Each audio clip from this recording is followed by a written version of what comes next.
Pessoal, a CPMI do dia 8 de janeiro promete entrar já na terça-feira, com muitas informações importantes. Um dos casos que vão ser solucionados a partir da CPMI é o caso do Anderson Torres, que foi injustamente preso por omissão, ou seja, várias pessoas que não se tinha prova nenhuma contra eles acabaram em parar de trás das grades. E o Anderson Torres agora ele tem a chance de se manifestar. Dá uma olhada o que o jornal Metrópolis diz aqui desse caso. Anderson Torres decide não ficar em silêncio e vai ter estratégia. E aí eu vou explicar para vocês a estratégia e explicar o porquê que eu acho que vai ter muita coisa importante nessa CPMI a partir de terça-feira. Então você não pode perder, principalmente o depoimento do Anderson Torres, tá? Então ele que é um homem muito preparado, ele tem um vasto conhecimento, inclusive jurídico, uma atuação por muito tempo como delegado da Polícia Federal, e a gente vai explicar para vocês o que pode ser essa estratégia a partir de terça-feira, no dia 8 de, no dia da CPMI, tá? Sobre a CPMI de 8 de janeiro, tá bom? Enquanto isso, não esqueça de dar o like aí pra gente, curtir, compartilhar, isso é muito importante. Isso ajuda a dar engajamento no canal, isso dá uma força muito grande aqui pro nosso canal chegar a mais pessoas e que as pessoas não sejam aí ludibriadas pelas matérias que a grande imprensa coloca aí para vocês, tá bom? Bora começar? Vamos lá? Olha só, o Anderson Torres vai prestar o depoimento, ele já foi convocado, e isso é fruto de um acordo. Esse acordo foi o seguinte: a oposição entregou a cabeça do Anderson Torres, em troca a base do governo entregou a cabeça do G. Dias. E são dois nomes que realmente precisam ser ouvidos. Anderson Torres, na minha visão, ele precisa porque é a chance que ele tem de explicar o caso. O ponto principal sobre o Anderson Torres é aquela história da minuta apócrifa. Você lembra daquilo? Não. Quando Bolsonaro foi para fora do Brasil, teve uma busca e apreensão na casa do Anderson Torres. E nessa busca e apreensão foi encontrado uma minuta, ou seja, um texto que previa um AI-5, né, uma espécie de um AI-5, e nesse texto previa inclusive a prisão do ministro Alexandre de Moraes. Tinha a previsão da prisão dele. Só que era uma minuta que não tinha assinatura de ninguém, por isso que ela é chamada de apócrifa, e fizeram um auê. Tem impressões digitais sobre essa minuta, as impressões digitais serão do Bolsonaro que entregou essa minuta para o Anderson Torres. E aí, depois de tudo isso, foi feita a análise das impressões digitais, descobriu que uma das impressões digitais era do próprio perito, que tinha deixado as impressões digitais, tinha do Anderson Torres, que recebeu, e a da delegada do caso, da Polícia Federal, que foi no dia fazer a apreensão, e nada mais disso. Então, assim, aquela minuta não justificava nada. E foi a minuta que foi aceita pelo Benedito Gonçalves sobre a inelegibilidade do Bolsonaro. Ou seja, foi uma minuta que não tinha assinatura, foi uma minuta que não tinha valor, que não foi posta em prática, deixou o Bolsonaro inelegível. E o Anderson Torres ele vai seguir a seguinte estratégia. Ele resolveu falar, é o que eu falei que o Mauro Cid tinha que ter feito. Ele resolveu falar e ele vai corroborar os argumentos que ele já tinha passado para a Polícia Federal. E, para mim, o depoimento que ele fez na Polícia Federal ficou muito claro, já não tem o que se falar mais. A partir do depoimento da Polícia Federal já mostra que realmente Anderson Torres foi preso injustamente. A razão da prisão dele foi ter trabalhado um dia para Jair Messias Bolsonaro. E isso não justifica a prisão de forma alguma. E aí, partindo para outro assunto, a gente vai falar agora do absurdo, a verdadeira aberração que está sendo tomada pelos ministros do Supremo Tribunal Federal pela liberação das drogas no Brasil. Já foram 4 votos, tá? O último voto agora foi do ministro do Supremo, Alexandre de Moraes, mas esse voto do Alexandre de Moraes foi determinado a partir da quantidade que as pessoas têm portando a droga, e isso aí é uma abertura para o caminho do crime aqui no Brasil. Isso aí ninguém tem dúvidas. Só que o grande ponto aqui foi uma fala do Gilmar Mendes, que disse que não vai ficar só na maconha, não. Ele quer a liberação de todas as drogas no Brasil. conforme o próprio voto dele.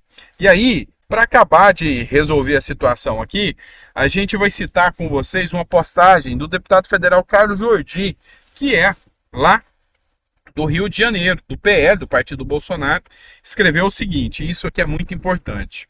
A população não votou em nenhum ministro. Os representantes do povo são os deputados e senadores.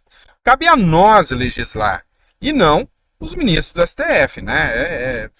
É óbvio, né? Na separação dos três poderes, função do judiciário é julgar, não é criar lei. Quem cria lei é deputado e senador. E aí a gente vê nitidamente uma atuação do Supremo Tribunal Federal em fazer uma regulamentação na força da decisão judicial. Isso é totalmente vedado da lei brasileira. E aí o Carlos Jordi fala aqui que façamos um referendo para que a população decida sobre o assunto.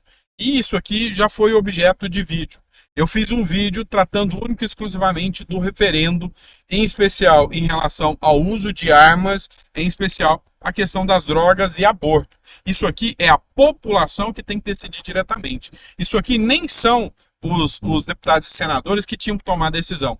Isso aqui são assuntos, é o que a gente chama de assunto sensível ao direito.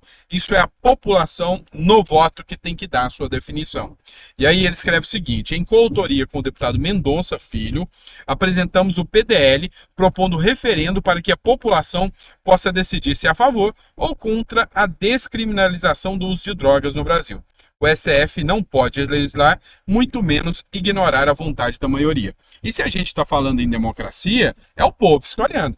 Você quer um exemplo maior de democracia do que uma decisão tomada pelo próprio povo, o povo escolhendo? E aqui é o ponto. Se eu puder dar a minha simples e singela opinião aqui de jurista, e o meu ponto de vista era, faça um referendo, tá? Eu já expliquei para vocês que o referendo é a decisão que o Congresso toma, depois vocês decidem se deu certo ou não. E tem o plebiscito, é o próprio povo que escolhe se vai ser daquele jeito ou não. Faça um referendo ou um plebiscito, dando a definição para que o povo escolha se uso das drogas, se aborto, se uso de armas é viável ou não.